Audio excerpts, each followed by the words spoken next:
now the seller knows what the property will appraise for. So they have to decide whether they're going to reduce the price to move forward on the current contract, or they're going to back out of that deal, put it back on the market, and hope they get a cash buyer that doesn't give them an appraisal contingency.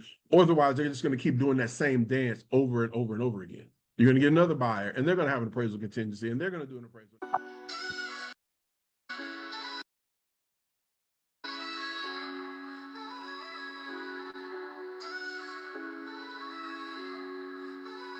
Build your dream today, we'll show you the way. Luxury leads come to play, new homes here to stay. Marketing's our game, elevate your name. Reach for the fame, never just the same. We're the iconic agent, new construction's our lane. Teaching you the secrets to luxury gains. Digital wave we ride, strategies we provide. No need to hide, success is on your side.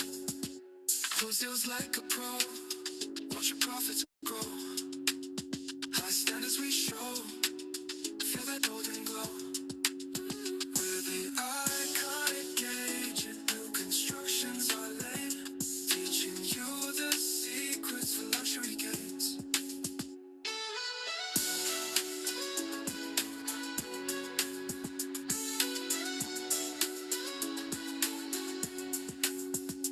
Digital wave we ride, strategies we provide. No need to hide, success is on your side. Close deals like a pro, watch your profits grow. High standards we show, feel that golden glow. We're the iconic agent, new construction's our lane. Teaching you the secrets for luxury gains.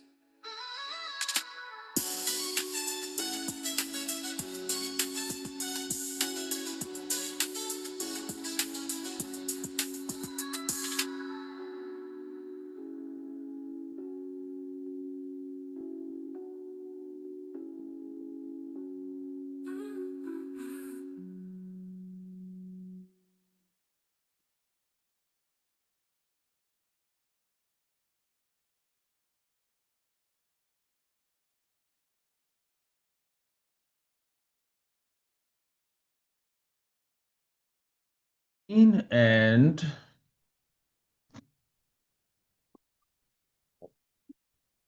Good afternoon.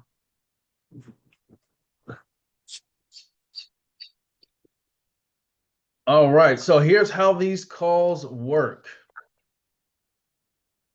The tune-up, which is this call, is the what? It's a one-way conversation, and we're talking through problems, challenges, and actually what's working in new construction marketing, luxury new construction marketing. The how, which is a more interactive two-way conversation, is the New Home Marketing Insider. That's where you can ask questions. We have conversations. We give you support. So the what to do and how to do it with support, question and answer, community, monthly virtual training, resources, and tools. So highly recommend going over to the iconicagent.com/insider or scanning this QR code. That'll give you immediate access to all of the resources, replays for this episode and the previous 25 plus episodes. Again, if you have questions, you can join this month's free AMA coaching. That's an Ask Me Anything coaching where Nate and I will literally answer whatever questions come about. That's next Tuesday, May 26th at 6 p.m. It's live only. There's no replay unless you're in the Insider. Insiders get access to the replays plus future Q&A. Or if you're already an Insider member, you can just hop into the Insider and ask questions here. Again, that's over there at the iconicagent.com/insider. So today's topic was another agent question. We have an agent that has a longtime client actually asked the question, what do you do when new construction is overpriced? So give some context here.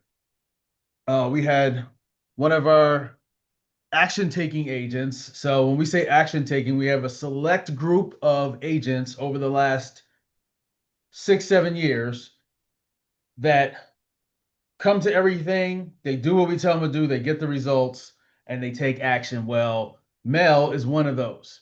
She shows up to the events. She asks questions. She'll give us calls, and she does what we tell her, but she also takes action on that and shares some things with us. So she came into a listing. Well, actually, she came into a builder. She sold a home there in Central Florida area. So she sold a home, and the homes ended up being overpriced. The builders, I think she sold several there, but the builders like her so much they were going to give her an opportunity to list a couple of their homes. It's a bigger builder, but it's a smaller builder. It's more regional. So the problem she had was she said, Nate, Damon, they want me to list their homes. A few of the homes is an opportunity because of the new construction that I've sold with you guys' help. But they're overpriced and I can't sell overpriced homes. So they're moving slower. The appraisal came in low. I think it came in, Nate, what was it, like 30 or $40,000 under over? Yeah, I think it was like 30,000 under. Mhm. So the question was what to do and just an approach. Now, of course, most agents are going to say, okay, we can go through this, but we added a little spin to it and we had a conversation more for reassurance. So when we spoke, some of the ideas we had, and Nate, I'm gonna let you take over this. There was CMAs, RPR reports, market data. Now the market data is interesting because we'll go into that. We have actually an insider, one of the insider clients is going to come in and walk through how he does market data. But let's walk through, like, first of all, protecting the buyer and how to leverage that to get the builder to understand what the opportunities are with where they were. Yeah. Well, the first piece in that is, and this is sort of real estate 101 for a lot of folks, is appraisal contingencies, right? It's making sure that your client, if you're buying new construction or in any scenario where your client is financing, making sure that there is language in the contract that does not put your buyer on the hook for the difference if the property does not appraise for whatever the contract price is. So from a buyer representation perspective, you want to make sure that your clients understand that you're protecting them. From a wanting to work with a developer who's asking you to market overpriced homes, I think that's more of a data perspective. Like, you want to be able to point them to, hey, here are the data points that show that your stuff is overpriced. And the best way to do that is to have appraisals, obviously, from other people who have bought in the communities nearby, or even in that community in some cases, where you can say, hey, see, there's a $30,000 gap here. And here's the market is telling you that, not me as an agent just trying to get a listing.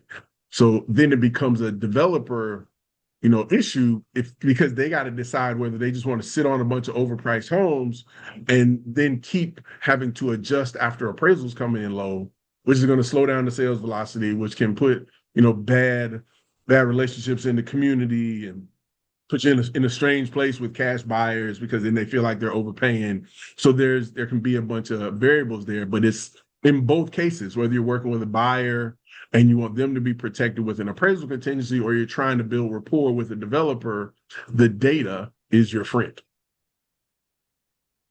Okay, and now which loan types? I know FHA is one of them. Won't even let you do that. Is it FHA, MBA?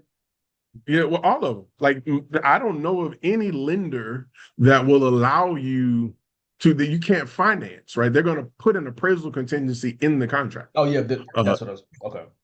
So they're only going to loan you what the property appraises for. The challenge there is, let's say you got an FHA loan, you need to make sure that FHA addendum, is there to show that you don't have to move forward with the property if it doesn't appraise.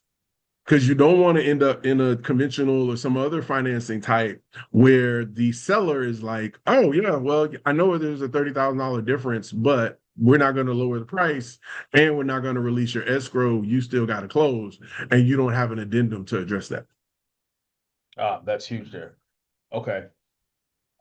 Yeah, so the bank won't let you overpay. Now, as far as that is concerned, that's negotiation power, is it not? Knowing that the market is saying this, if you're typically negotiating, that gives you a little negotiate. The data gives you some negotiation power. It can give you. Absolutely, absolutely. Whenever I have clients that are in love with a property, and they are willing to make a full price offer, but there's concern about whether it will appraise or not, then I've had clients do that regularly, make full price offers on properties that they know are probably going to appraise lower, and they just make sure that they have the appraisal contingency in the contract. Okay, let's say you got a $650,000 house, but all the comps in the community put it at 640.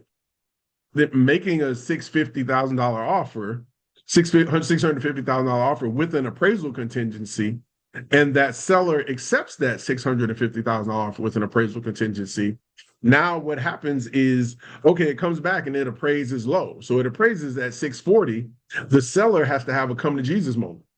Because now that it's an appraisal, if it's an FHA appraisal, the appraisal follows the property for like 90 days or something like that. 90 days, yep. Yeah. But in either case, now the seller knows what the property will appraise for. So they have to decide whether they're going to reduce the price to move forward on the current contract, or they're going to back out of that deal, put it back on the market, and hope they get a cash buyer that doesn't give them an appraisal contingency. Otherwise, they're just going to keep doing that same dance over and over and over again. You're going to get another buyer, and they're going to have an appraisal contingency, and they're going to do an appraisal, and it's going to come in low. Then you have another buyer. So an appraisal contingency can be a very powerful tool for a buyer who's using it the right way, and for a seller who has realistic expectations. Yeah, I had that with property last year where it was a new build. It was the model. It came under it was like $3,000 under what they were charging, and they wanted the buyer, my client, to actually eat it. It was only $3,000, so I managed to get it to work. I did some back end with my commission, and they came and met me halfway. So it was smaller, but anything bigger than that, I wouldn't have messed with it. And now, the home appraises over what it was. So, all right, cool. So as far as leverage, the using comps, using the appraisal as proof to the builder, that's one thing. And she did get the deal done. They dropped the price. This builder dropped the price. And then they had their, like you said, come to Jesus moment. I think they leveled out. I don't know if they came down the whole 20, but they dropped their prices. I'm not sure how things were going from there. But having that data, having gone through this experience, let's kind of walk through the advice that we gave Mel, which was, now you have this ball of information and data about this market.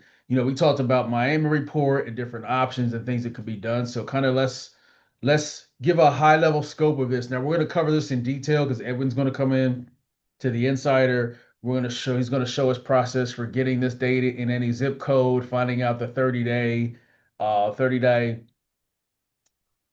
listing, the percentage, whether it's 10% over, under listing price, actual sale price, all of that data plus comps. But once you have that, what can you do? Is it like, okay, we got the deal done and then we move to the next one? Yes, that's going to happen, but what are the other opportunities there?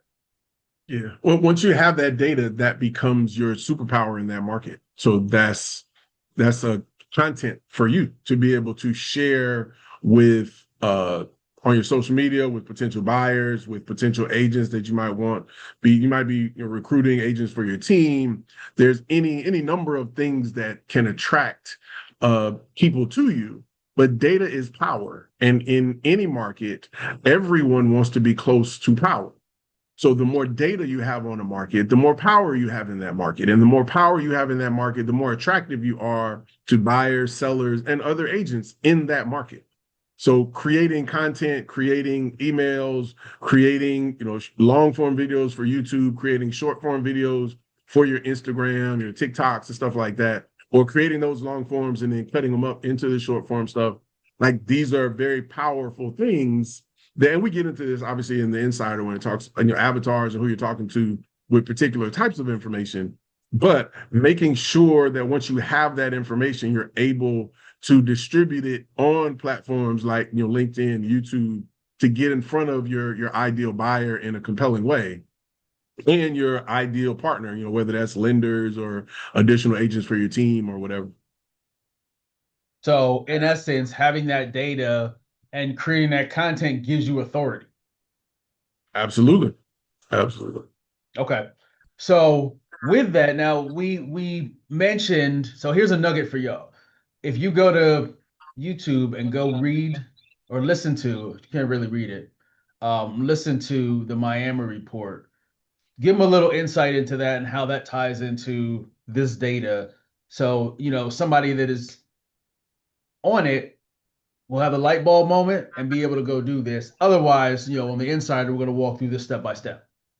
Yeah, yeah. Well, Craig Studnicki and the Athena and the whole team over at ISG, they do an amazing job of compiling all of the real estate market data for Dade, Broward, Palm Beach County, and presenting that data in a way, in a quarterly fashion, in a way that gives you a very compelling and realistic picture of what's going on in the market, right? So they look at the days on market, they look at the amount of new inventory that's actually getting built, the amount of inventory that's actually sold, the age of the buildings that are getting built, where the activity is, and being able to take that information and present it in a 20, 30-minute YouTube video, or in Craig's case, in a YouTube presentation that helps people to understand what's going on in the market. One of the biggest challenges that all of us run into as real estate professionals is, the random person that watches the news and looks at Zillow and then thinks they know more than those of us who sell real estate full time. And that's not true. But if you're stuck listening to that random person and you don't have any information to counter what they're saying, it can lead to you making bad decisions. So we as professionals have access to this data.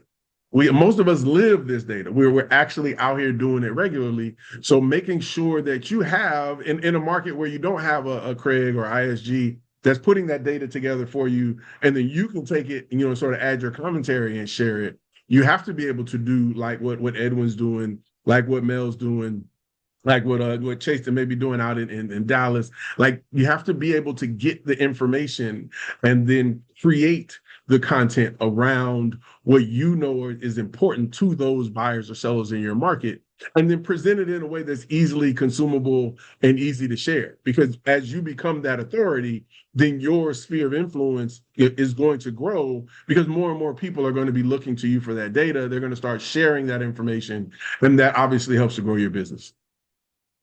And one level deeper to that is, we talked about, was it last week? What do you want to sell and who do you want to sell it to? Well, when you know who you want to sell to, you can take that ideal client avatar and the market data, and you can create content based on what your ideal client would care about. If they don't have kids, like my ideal client typically is older, they're empty nesters. So I'm not covering schools and daycares because that's not my ideal client. My ideal client is empty nesters. They're worried about walkability. And so you can talk about those things when you know who you're talking to. You can talk about those things in these reports. And I can promise you, there's 90% plus of agents in your area are not doing anything remotely close to this. So let's give some quick assets to them real quick, Nate. Like, where can they start to pull this information? So I'll list some out and then you can come back behind me or give me some extras because I got a few listed here. So we have obviously the appraisals that's specific to a property, but then you have your CMAs, comps, RPR reports. Now I haven't dove deep into those, but I know you use those heavy, so you can talk through that. And competing communities. If you go to competing communities or buildings, or if you're in the downtown area, and you can see, okay, this building's going for this, and you can do the comparison. So, what other assets do agents currently have at their disposal, and how can they use them? Yeah, so RPR is a super powerful one. RPR, I like RPR because it gives a lot of different data from a lot of different sources. So that's a good one. And there's some really cool stuff you can do, taking RPR reports and use them with whatever AI you're using to build out some really customized stuff for your clients. The MLS, the National Association of Realtors, puts out monthly data every month, and they put out an amazing amount of reports when it comes to listing to sale ratios and time on market and all of the other stuff. So between the National Association of Realtors, whatever your local association is, I know here in Miami we have one of the best associations in the country, one of the largest. So we have a lot of resources, and they give us a lot of data on what's going on. So being able to just take that data and taking that data and putting it into a format that makes sense around whatever context you're using it in. If you're having that conversation with a builder, then you're talking more days on market and listing prices and new construction, home starts and stuff like that. If you're having that conversation with a buyer, then you're looking at pricing trends, sell list days on market, list to sell ratios and stuff like that. So making sure that you're able to translate that information once you have it is just as powerful. But in most cases, your MLS, even if you're in one of the smaller places, RPR and the National Association of Realtors website can give you a lot of the basic tools you need to get started. Okay. So there you go. And that's how you can build your market expertise. And if you have no idea what to do about content, there you go. Like that's one thing that we do every episode we have here. We tell you specific things that you can go do to create content. And if you need more guidance, of course, head on over to the Insider. Now, something else, and this is something we talked to Mel about specifically, was once she had this experience, this actually happened. She had a client, they went, appraisal came down low, the builder didn't budge, but she protected her client. That is also a case study idea. That's a case study video. You can do blog post, social media, you can do shorts, you can do long form video, talk to the client testimonial, but that is something that's super valuable because she solved the problem.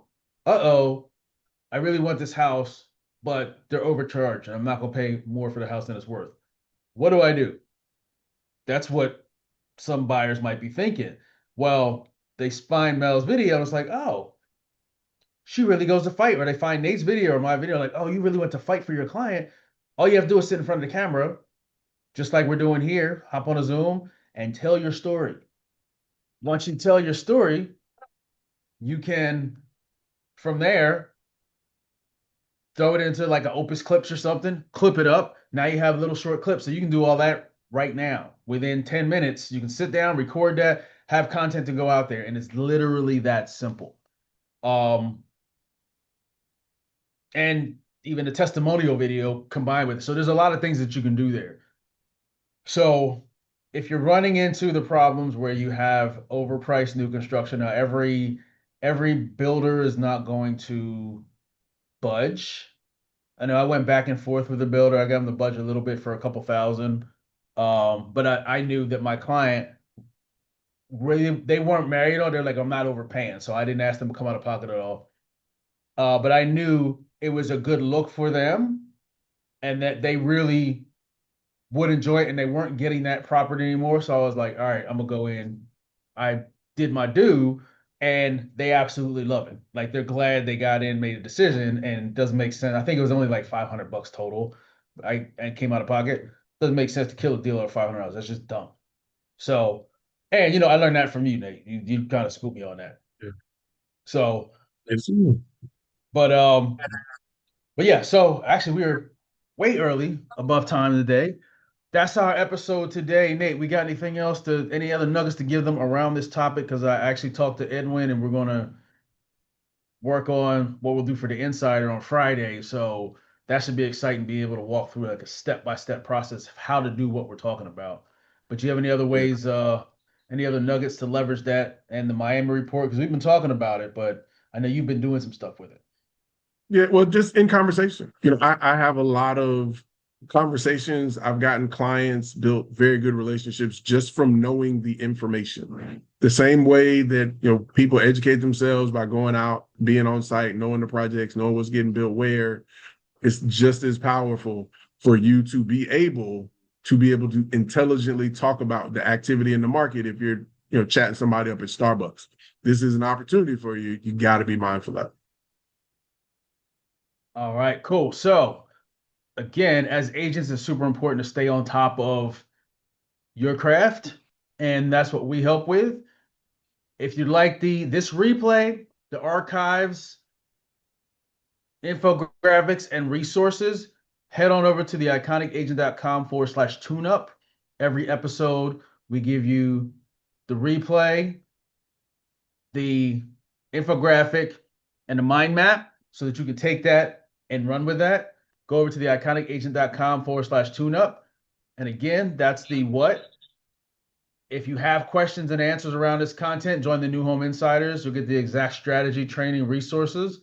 It's exclusive to New Home Marketing Insiders. Scan this QR code or go to the iconicagent.com/insider right now until the end of May. We do have a deal going on. It's $10 off the monthly membership. So head on over to the iconicagent.com and we will see you guys on the next one. Nate, sir, would you like to give the Yes. benediction? Thank you for coming out. God bless y'all. Go get the money.